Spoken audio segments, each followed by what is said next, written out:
Happy New Year, everyone, and welcome to this Season 3 of the IFS Zooms In. I'm Paul Johnson, and I'm very happy for this first episode of 2022 to be joined by four of my colleagues at the IFS to take a view of some of the big stories that are already hitting us at the moment and will loom large over the coming year. I'm joined by Christine Farquharson, who is one of our leading experts on education, Ben Zaranko, who works on health, Helen Miller, who runs our work on tax, and Robert Joyce, who looks after work on living standards and benefits. And we're going to talk about all those things. We're going to talk about health and education and tax and living standards. And in particular, let's start off with that issue of the cost of living. If we have started the year with any story other than whatever might have been going on in number 10 during lockdown last year, the story has been about the so-called squeeze on living standards. So, Rob, we're hearing a lot about that at the moment. What does that mean? What is happening to the cost of living? And how much worse off are people going to be this year?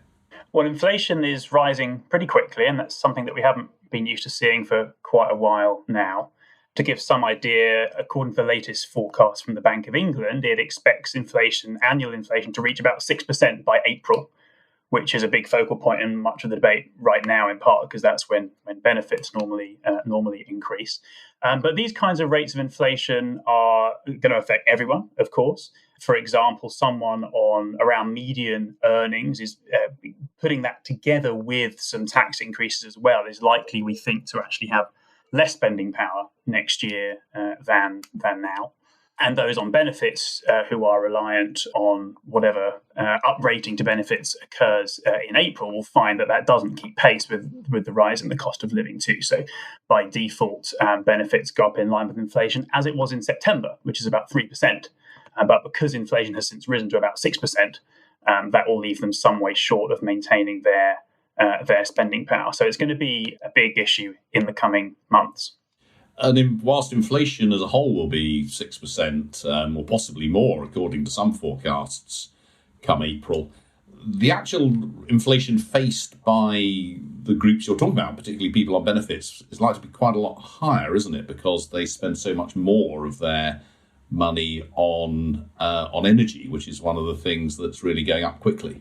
That's right. So up to now, it's actually been the case that the inflation rate faced by different kinds of households, given the different things they spend their money on, has remained quite similar. But that is set to change. We've had these big increases in kind of the underlying cost of energy, which have so far been sort of kept at arm's length from households to a significant degree because we have these energy price caps imposed by Ofgem. But that cap did increase in October, and it's set to increase significantly again in April. So what we're probably looking at, according to current expectations, is something like a 20% rise in the cost of electricity to households and something like over 30% for gas. And because the lowest income households tend to spend, on average, about 3 times as much of their budgets on domestic fuel as higher income households, that is a bigger deal for them, quite apart from the fact that any erosion of their spending power tends to be harder to deal with if you're already on a low income. So probably the inflation rate for low income households will be more like 7% rather than the 6% overall figure, which will further increase that pressure on their living standards. Yeah, and that implies with benefits going up, as you say, by 3%. I mean, there's lots of percentages we're banding around here, but that's a 4 or 5% reduction in living standards for the people on the lowest incomes, the people on benefits, and that's a really substantial hit to anyone's standard of living. Yeah, and to give an idea of scale for that in pound terms, that's going to be upwards of about £300 in real terms, by which they're worse off this April compared to last April, once you factor in that increase in the cost of living. So it is a big deal, particularly if you're already on a low income, as these people are. Yeah, and just to put that in context, lots of people here listening to this might not think £300 a year is a great deal, but if you're living on out-of-work benefits of significantly less than £100 a week, which is the sorts of levels that unemployed people without children are living on, that's potentially a very big effect indeed. Now, Helen, one of the issues that people are facing, one of the elements of this cost of living squeeze, is not just the increase in prices that Rob's been really talking about, but it's also been, or going to be, a big increase in taxes. Now, they're not going to particularly affect the people on the lowest incomes on benefits, but they're certainly going to affect the median earner, one type of household that Rob was talking about. Just remind us what those tax increases are first. Sure. So there's broadly sort of two things the government did on personal taxes last year. So one was to freeze some thresholds. So in particular, the personal allowance, which is the point at which you start paying income tax, and the high rate threshold, which is the point at which you start paying the high rate of income tax, are going to be frozen for 4 years. What that really means is that there are now more people who are dragged into paying any income tax at all. At the bottom, that's going to really matter. And more people who are paying the high rate of tax. So that's basically an increase in income tax. Then the big thing that happened last year was effectively an increase in national insurance contributions that will eventually be called the Health and Social Care Levy. So they'll be going up, due to go up from April. So again, to give you a sense of scale in pounds numbers, for someone earning £20,000, that's a tax increase of about £130. Someone on £30,000, that's a tax increase of about £250. So perhaps in and of themselves, not awful, but on top of everything else, that's going to be a noticeable increase in tax bills at a time when, as we just talked about, other incomes are going to be struggling because of the prices. Yeah, and the thing that people will see in their pay packets, of course, is that increase in national insurance contributions, which means that their take-home pay will go down. They won't see their take-home pay go down as a result of the freezing of the income tax allowance. But one of the things that is quite interesting about that is that when the Chancellor announced he was going to freeze allowances, he thought inflation was probably only going to be about 3%. It's turned out it'll be about 6 or 7%. So that's actually turning out to be a bigger tax rise than intended. So given everything else is going on, I mean, should he scrap these tax rises? Well, I think it'd be a difference between scrapping them and delaying them. So I think scrapping the NICS rise altogether, so like getting rid of the new health and social care levy, would be a really pretty big policy decision, because I'm sure as we'll go on to discuss, the reason they announced that rise was in order to pay for increased spending on health and social care. And I think they're going to still spend more on health and social care. So if you're going to do that spending and not have the long run tax increase to pay for it, then something else has got to change. So I think that would be a really big decision to just say, we're not doing it at all anymore. What they could do is say, we won't have it come in this year. So sort of scrap the increase this April and just have it start next April. That would obviously, ease some of the squeeze that's coming in this April. That's fairly expensive. I think they were thinking that the rise would bring in sort of 13-14 billion pounds. That's quite a big giveaway relative to current plans. And of course, if you're thinking about helping people, it wouldn't affect all people. So those people who aren't paying any national insurance at all, and people who are getting pension income, for example, on which NICS isn't levied, don't really care whether NICS goes up at all or not, because they're not being affected. So even if you delayed the NICS rise, there'd still be some people who wanted help for other reasons. So it probably wouldn't be an end to the help. And of course, you could do something halfway. So for example, you could stop the NICS rise on employee income, but continue with the rise on an employer side. So you could sort of do a bit of a halfway house. But yeah, they could do that. So, but I think if they're going to do something, they should be thinking about delaying rather than scrapping altogether. I think that would be a much bigger deal for public finances to just say, we're going to scrap them permanently. Yeah, of course, there was a reason that no politicians like to bring in tax rises, and the reason that these were announced was because we are going to be spending a lot more, particularly on health, and we'll come on to that with Ben in a moment. One of the dangers, of course, with saying you're going to delay tax rises is that, we might have another good reason for delaying them again next year, not least that it will be a year closer to a general election, and increasing taxes at that point might be quite difficult and certainly unpopular. Indeed, we are in this kind of slightly strange situation, aren't we, in which Rishi Sunak, the Chancellor, has said he's basically in favour of tax cuts, having last year been the biggest tax-raising Chancellor in a generation. Do you think there is any scope for any tax cuts before the next election? Well, I think it's interesting, isn't it? Like you said, we just had around 40 billion of tax increases last year, so bigger increases than we've seen since the early 90s. A tax burden as a share of national income that's due to be the sort of highest ever sustained level if we carry through with them. And actually, you can quite easily tell a story that says we might need even more tax increases. If you think about how the government might pay for net zero, levelling up, long run ageing pressures on the NHS, you can quite easily tell a story that says we need more spending and more taxes to pay for that. So the context is one in which taxes are going up. Yet the politics, as you've alluded to clearly, is that despite having been a big tax riser so far, he'd like to start being a tax cutter.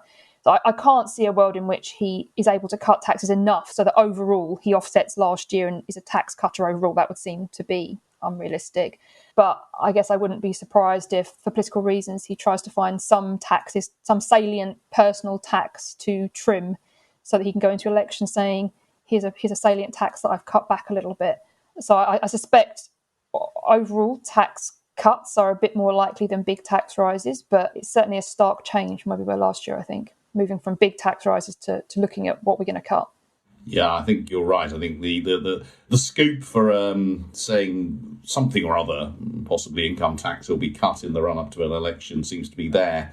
But in the long run, as you say, the challenges of an ageing population and additional health spending and so on mean that they will, in aggregate at least, likely be undone over the following Parliament or two. One last question on tax, Helen, which is going back to this issue around fuel prices going up and the sorts of policies that are being suggested to undo that. The Labour Party, with quite a lot of support, it seems now, I've heard from some Conservative politicians, are suggesting that we could raise additional money from a windfall tax on North Sea oil and gas producers as a way of paying for mitigating the impact of energy price rises. How plausible is that? How plausible is it to have a windfall tax on that particular group of companies? What might the effects be? Is it the sort of thing which occurs to you as a plausible policy? Yeah, so I think it's worth saying that a few things. So North Sea oil and gas is already treated differently. One of the good things from the government's point of view about that sector relative to other companies is that if you tax it, it can't really move offshore. It can't move to another country. It kind of has to be in the North Sea. So in that sense, it's a bit easier to tax.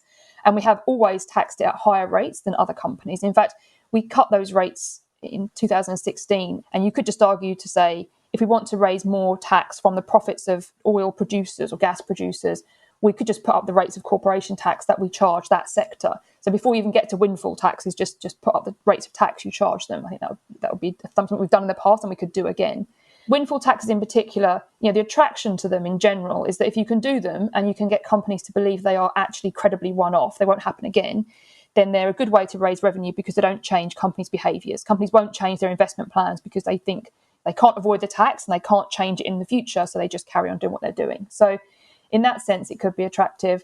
And clearly there is a big energy price spike now, so the government could try to argue that it really is just a one-off thing we'll just do now. Of course, the concern is that we'll have higher prices in future and they'll just do it again. And then, of course, the more you do these things, they're not windfalls anymore, they're ongoing taxes. So there's a danger that firms start to expect them to come and therefore they start responding as if there's a permanent tax rise. So I think it's tricky, but if you can do it, good.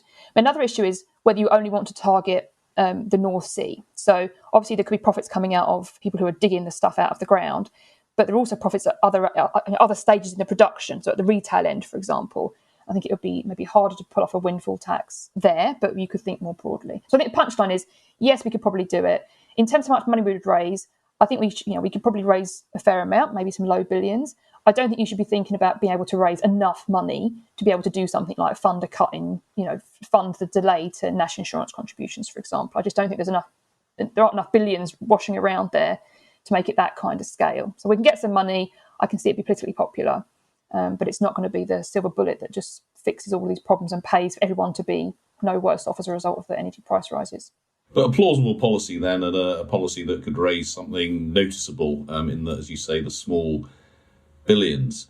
Ben, we've already talked in some senses quite a lot about health. I mean, the main reason for the increase in national insurance contributions coming in April, which, as Helen says, is going to transmogrify into the health and social care levy in a year's time, is to pay for growing costs of healthcare, and to actually a much smaller extent is intended to pay for social care. So we'll come on perhaps a bit to this issue of the longer term costs of health, but what's the position of the health service at the moment as we go into 2022? I think it's fair to say that the NHS is in crisis mode at the moment. I think the wave of Omicron sweeping through the country hasn't translated into the numbers of hospitalisations and in particular ICU admissions that people might have feared at one point, but it is certainly placing pressure on the NHS because this wave is a little bit different to some of the previous ones. For one, the NHS at the start of the pandemic basically dropped everything else. It dropped everything that it could afford to drop, and it delayed and cancelled millions of operations. We're now at the point where the NHS can't really do that again, and they're reluctant to further delay or further cancel planned procedures because some of those people's conditions have deteriorated. So they're trying to do a lot more alongside treating COVID patients. They've also got quite a resource-intensive booster campaign going on. And I think, crucially, staff are exhausted and lots of staff are just unable to work because they've either got COVID or they are self-isolating. And I think those workforce shortages are making this wave much trickier to deal with than the NHS would like. So hopefully that won't last forever. Perhaps in a few weeks we'll start to see things improve. But right now the NHS is in a very tricky position for sure. And where is it with regard to those things that people really seem to care about, in particular waiting lists? Yeah, waiting lists are a huge issue, and I think they're going to remain a huge issue for the next few years. The most recent figures we have from October, there were 6 million people on the waiting list for NHS care in England. There are obviously more people in Wales, Scotland, Northern Ireland. That's up from about 4.4 million just before the pandemic. So that's a big increase, but that's actually smaller than we might have expected, given how much missed activity there's been, how many fewer people have come forward for NHS care during the pandemic than we would have expected. So that waiting list we could expect to rise further as more of those people come back and finally end up, finally get that thing checked out, finally go forward to their GP to try and get the care which they need but have perhaps been avoiding. So we could expect that to go even higher. And I think once Omicron is behind us, the NHS is very much going to switch to focusing full-throatedly on trying to deal with that backlog, trying to get through that waiting list, get it heading down rather than up. And to do so, it's going to have to do lots of additional activity. You're going to have to do more than it was doing pre-COVID and more than it was planning to be doing under its previous long-term plan. And that's one of the conditions actually attached to the funding provided to the NHS by the Treasury as a result of the increase in the creation of the Health and Social Care Levy. And that's it is one of the puzzles, isn't it, of what's happening in health at the moment. That, as you say, the waiting lists have risen by about 1.5 million, something like that, since pre-COVID. But the number of missed operations, procedures, appointments runs into the many, many millions. There's a question, I suppose, about what's happened to those potential patients. If lots of them do come back, then the scale of the waiting list could become really dramatic over the next 2 or 3 years, couldn't it? Yes, it could, but that's a big if and one we just don't know at the moment. So as you say, there's something like 7 or 8 million fewer people came forward to join a waiting list during the pandemic than we would have expected.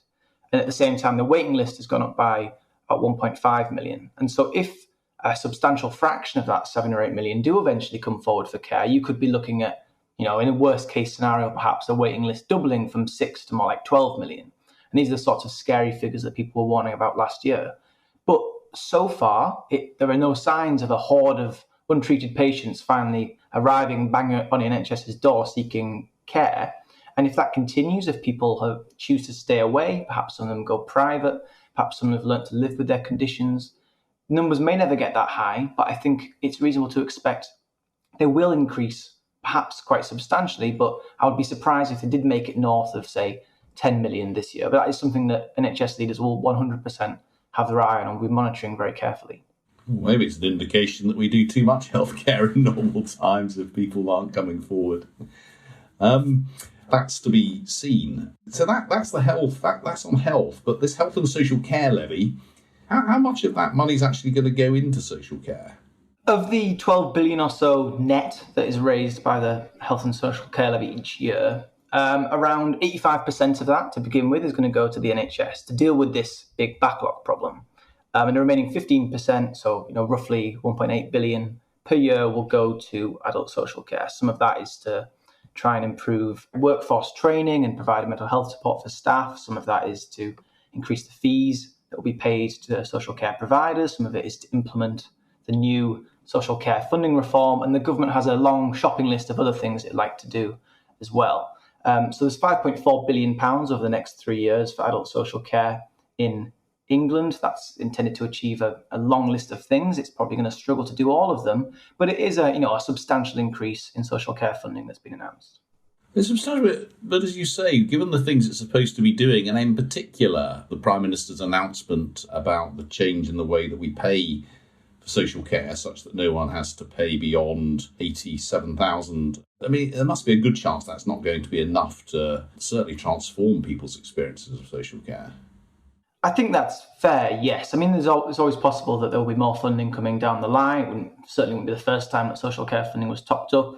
And over time, the plan is for more of this, as the NHS deals with the backlog, more money of that 12 billion or so per year can be shuffled into social care. So, in the medium term, perhaps we will see more transformation. In the near term, it's not going to be enough to dramatically increase the fees paid to providers, implement the new cap, the more generous means test, increase the pay that we provide to social care workers to, say, match their NHS counterparts, and increase investments in housing adaptations, and you can go on and on and on. There's no way you can do all of that, but you can certainly make tangible improvements, and some people may well find their experience improves. Councils might find that they're not struggling quite so much to provide the care which they're obliged to provide.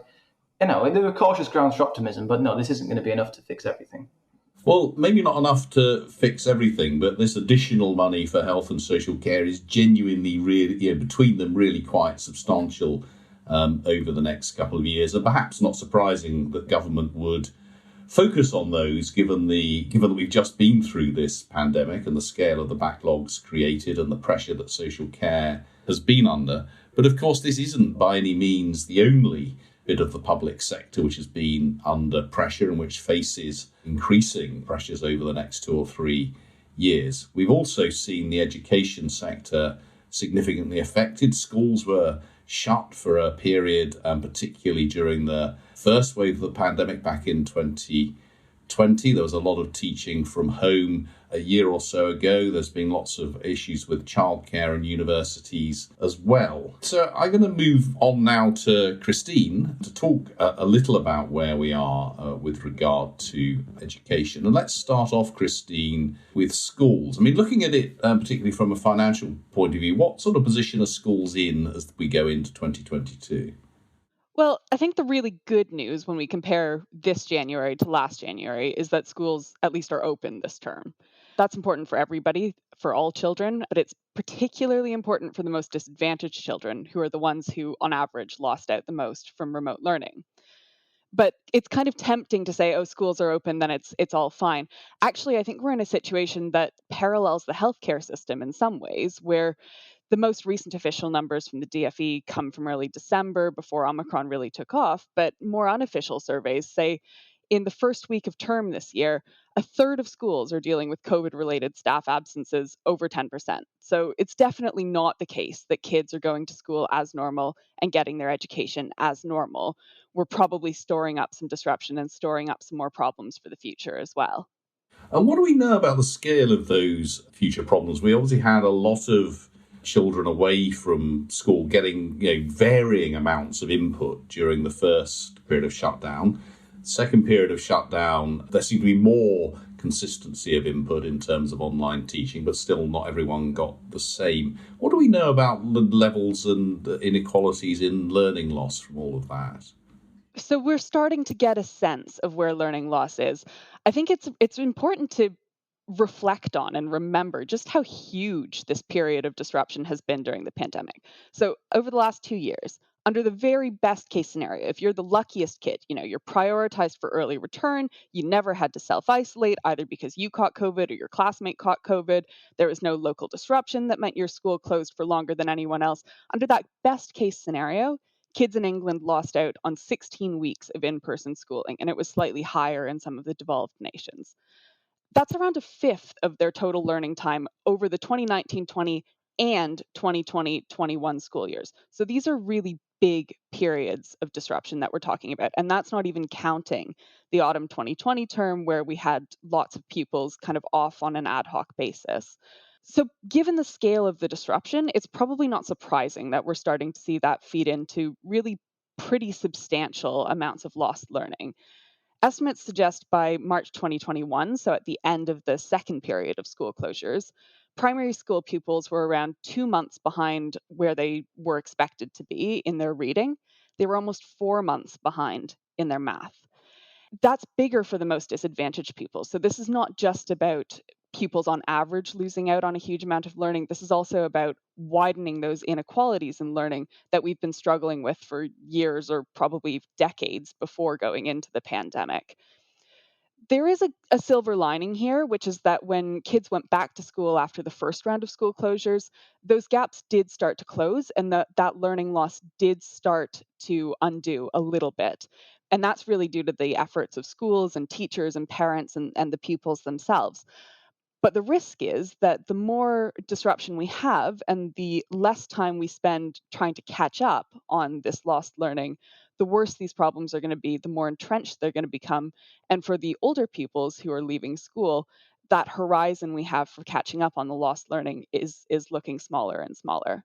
And it's always struck me that, there are two issues here. One is that on average, pupils will learn a bit less, but the real social problem, I suspect, will be that increased gap between the less well-off and the better off. The social class gap has almost certainly increased reasonably substantially. But how much is government actually doing about this? What sort of additional resources are schools getting in order to help with catch-up? So the government's put money into catch-up. It's around £5 billion as of the last spending review. And a lot of those eggs are going into the National Tutoring Programme basket.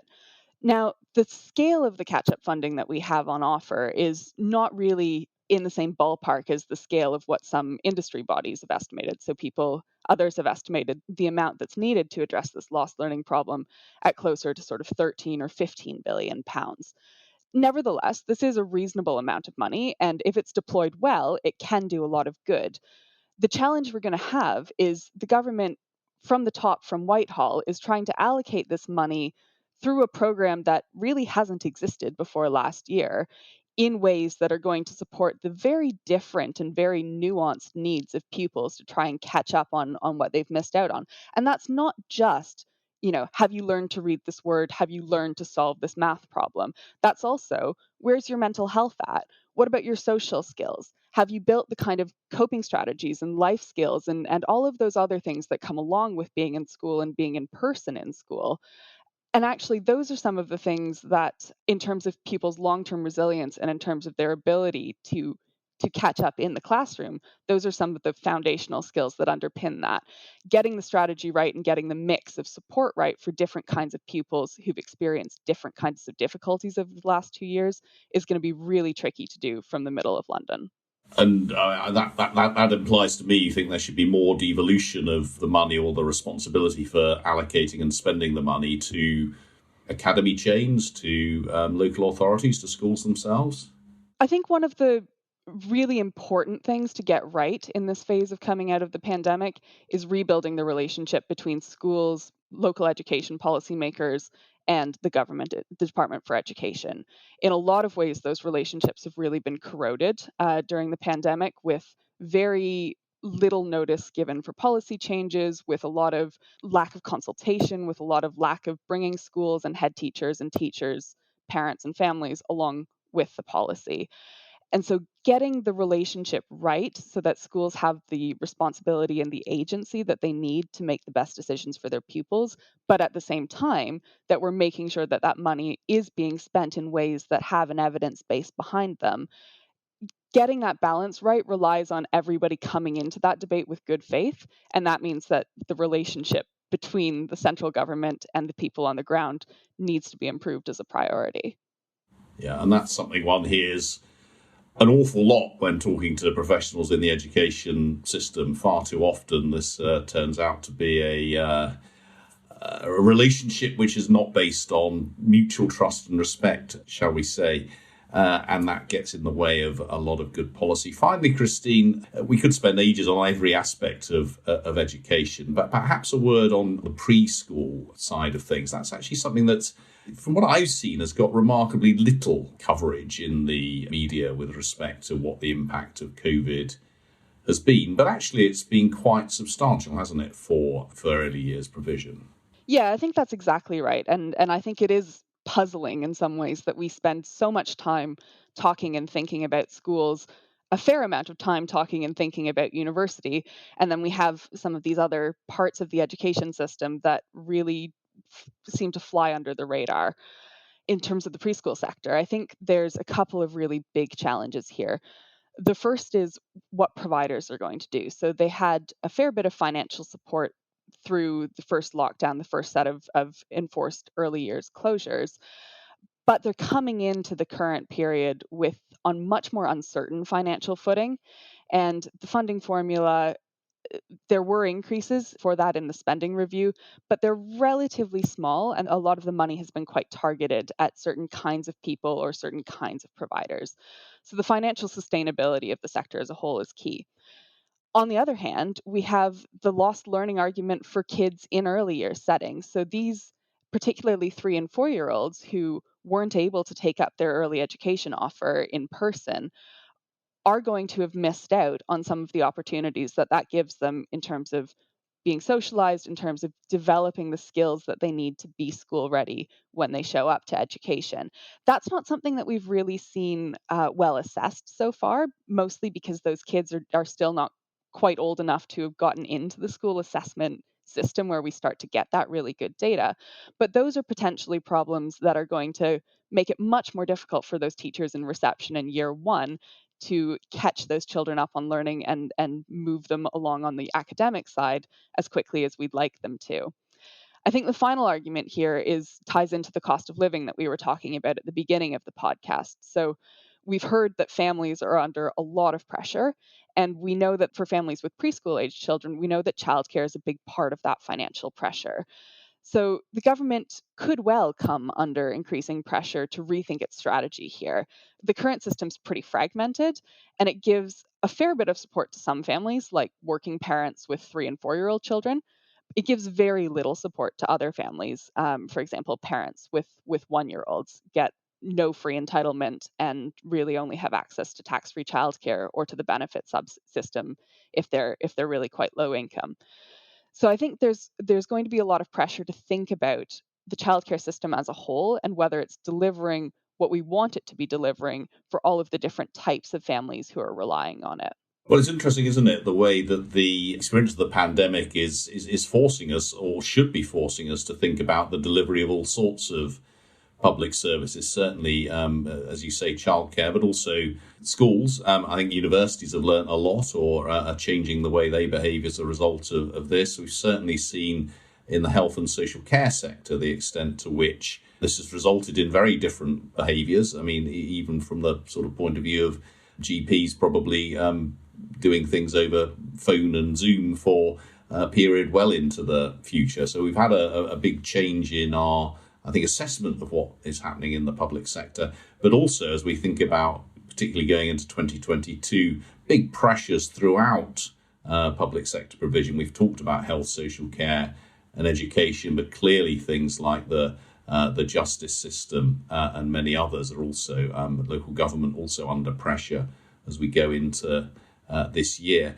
And the difficulty here, of course, is coming back to this issue around cost of living. If you're going to spend more money on all of these things, particularly into the medium term, in order to meet some of these pressures, that's going to require more taxes. And that, in the end, results in even more of a squeeze on household incomes. So I'm going to round this off by going back round our panel of IFS experts and asking them that dreadful question, which I always hate being asked, which is, so what would you do? What are the top policy options for the areas that we've been talking to you about? So let's go back to you, Rob, first of all. So in terms of dealing with this, in particular, this cost of living crisis, as it's called, this cost of living issue, what would you be advising Rishi Sunak at this point? Well, one thing that I think this provides a good opportunity to tidy up, really, is the way that benefits in particular are rated. Not to say that that's the benefit recipients are the only group here of any concern, but there is a particular issue that arises from the fact that benefits go up in line with a lagged measure of inflation. And so during periods like now when inflation is rising, that means that benefits don't keep up for some time. It can mean the opposite, of course, when inflation is falling, which perhaps is problematic for slightly different reasons. But this is causing an issue right now. The government could change this in a couple of ways. One is it could try to be more forward-looking in the sense that it could use near-term forecasts of what inflation will actually be by, say, April, when deciding how much benefits are going to go up by, rather than using this quite lagged measure. It already does that elsewhere. It does that for excise duties in particular. Or actually, universal credit for administrative reasons offers, it seems, the chance to be able to adjust benefits at short notice more easily. For reasons that have never been totally clear to me, this always seems to be very difficult to do with some of the traditional benefits, we're told. But with universal credit, it is easier. So the government could use that as an opportunity, at least for the universal credit system, to simply wait a bit longer before confirming what April's increase in benefits will be, using more up-to-date inflation measures. So in some ways, that's quite an easy change. It's a sort of technocratic change, which would help quite a lot for some of the most vulnerable people right now. And it also wouldn't need to be a permanent change in the level of benefits either. One could claw back any extra money that's given away this year as a result of that if one wanted to. But I think there could be a slightly better permanent way of increasing benefits each year, that this is a good opportunity to implement. As I say, that's not to say that there aren't many other households who might find the coming squeeze difficult, but there it is more difficult to talk about what to do, because fundamentally what we're talking about here, across the whole economy, we think something like a £13 billion increase in the cost of energy. So compensating for all of that would obviously be extremely expensive, and fundamentally the country's got worse off because something that's very important that we consume has got more difficult to obtain. So if you want to insulate households, even up to say the average household for that, it's going to be very expensive. Not to say you couldn't do it, but I think there perhaps is a bit of an easier win within the benefit system there. Great, thank you. And I think that's really interesting what you're saying about uprating benefits. I mean, when inflation, as it has been for quite some time now, is down at the 1-2-3% level, it perhaps doesn't matter so much exactly how you go about uprating benefits, and the fact that you uprate in April with September's inflation figure is almost neither here nor there. But now we're in at least hopefully a short period rather than an era of higher inflation. It really can make a big difference. I remember, so I'm just about old enough to remember this, discussions about this sort of thing in the 1970s when inflation was really high, and actually people, particularly on benefits, got a lot worse off through the year as a result of increasing prices. Helen, what about taxes? What's the best option open to the Chancellor there? There's a short-term issue about what they're going to do with the living standards crisis. And I think for my money, I think going along with what Rob was saying, I think personally, I'd be trying to find something more targeted to do through benefit systems, for example, rather than trying to do too much fiddling with the tax system, because it's going to just be particularly untargeted. My really big hope for tax, it's always my hope, but it's going to be continuing my hope, is that they'll think seriously about reform of taxes rather than just the level of tax. So you can make arguments for whether taxes should be higher overall or lower overall, and they'll want to do some fiddling before the election to have some tax rabbit to give away.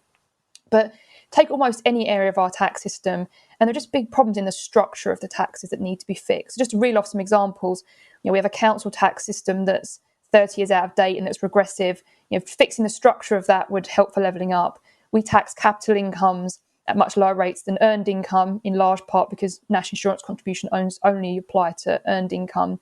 That's a bit of a mess that we should be really fixing for a whole bunch of reasons. Environmental taxes are a mess. We have a net zero obligation that we need to be trying to achieve, that taxes aren't really pushing in the right direction, at least not as well as they could. So I'd really like the government to, almost in any of these areas, pick them up and say, not necessarily let's fix them this year, but let's have a plan for how we're going to move towards fixing those taxes. I think the really big prize there is to say, regardless of how much revenue you want to raise overall, you could do it in a way that's less economically damaging and less unfair than some of the systems we have currently. So I think the prize there is kind of a big one, whether you're somebody who wants much higher taxes or much lower taxes. So almost pick a bit of tax and try to fix it properly rather than just fiddling around with rates, please.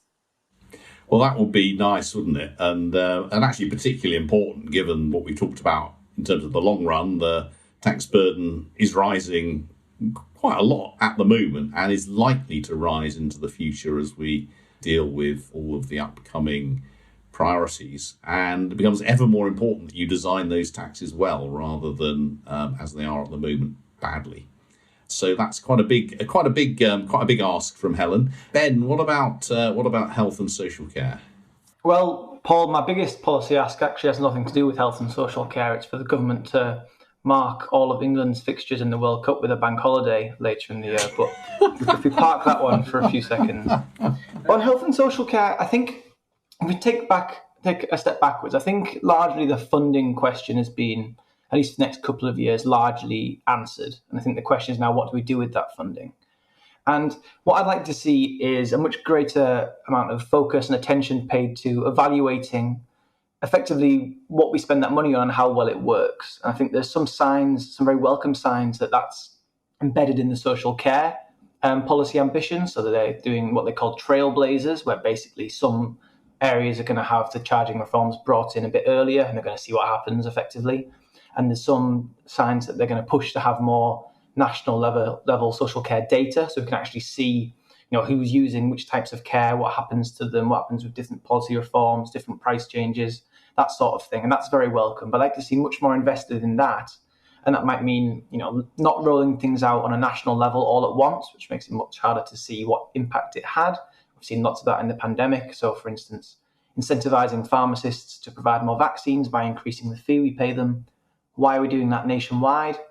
Why don't we try it out in just a few bits of the country and see if they act differently to other bits of the country? So actually a bigger focus on evaluating what works and making sure we get the biggest bang for our buck would be my ask for health and social care. That, as well as bank holidays for the World Cup. And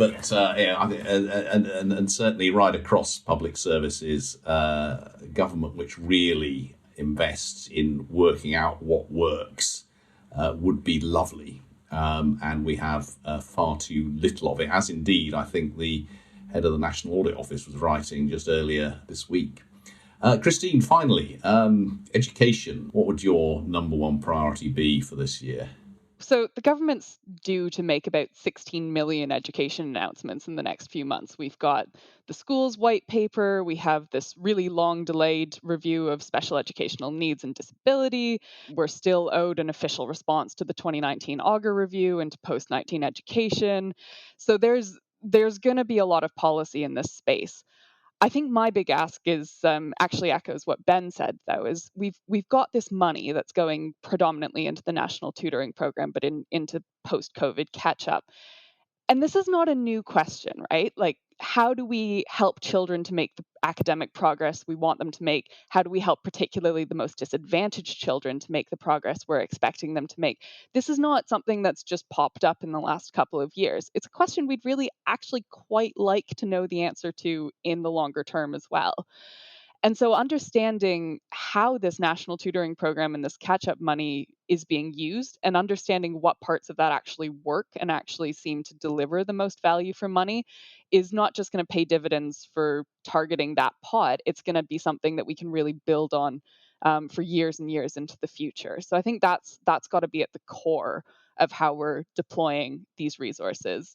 Since you asked me about preschool, and since I am always a bit sad that gets neglected, I think in that space, my biggest ask would be really to understand and to think about who's benefiting from the current system and particularly who's not, and to think about what we can do to plug the gaps there. So those really young children, the 1-year-olds and some of the 2-year-olds, are getting substantially less support than some of the older children exactly at the moment where their mothers and fathers, but mostly their mothers, are trying to make a decision about whether they go back to work after maternity leave.